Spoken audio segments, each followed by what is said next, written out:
আজকে চলে গেছিলাম আমাদের এখানকার খুবই কাছে নেপালগঞ্জের হাটে। এই হাটটা আমাদের বাড়ির খুবই কাছাকাছি রয়েছে, তো এত কাছে থেকেও এতদিন যাওয়া হয়নি। তো আজকে তো গিয়ে পুরো অবাক যে এত কিছু পরিবর্তন, এত দোকানপাট হয়ে গেছে। খুব ভালো লাগলো এতদিন পর এই জায়গাটায় আমি গেলাম। তো তোমরা কমেন্টে জানাও যে এই নেপালগঞ্জের হাটে তোমরা কে কে গেছো। আর গিয়ে তো আমি তো দেখলাম ভ্যারাইটিস জিনিস রয়েছে, এ থেকে যে সবই পাওয়া যাচ্ছে। শাক সবজি জামা কাপড় হাঁস মুরগি প্রত্যেকটা জিনিস পাওয়া যায়, তার সাথে এক্সট্রা গিফট রয়েছে রাস্তার জাম। এটা তো একটা উপরি পাওনা আমাদের আজকে। তো এই হাটে প্রত্যেকটা জিনিসের দাম খুবই কম। তাও বলবো তোমরা যারা যারা যাবে অবশ্যই বার্গেনিং করে তোমরা জিনিসটা পারচেস করবে। আর জায়গাটা খুবই, পরিবেশটা খুবই ভালো।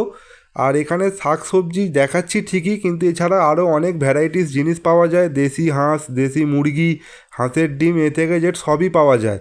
আর এখানকার সবথেকে মানে ভাইরাল হচ্ছে চপ। আর একটা আলু বোমা বলে জিনিস আছে, সেটা প্রচণ্ড ভাইরাল বলতে পারো এই নেপালগঞ্জের হাটের। তো ঝটপট কমেন্ট করো কে কে গেছো বা কারা কারা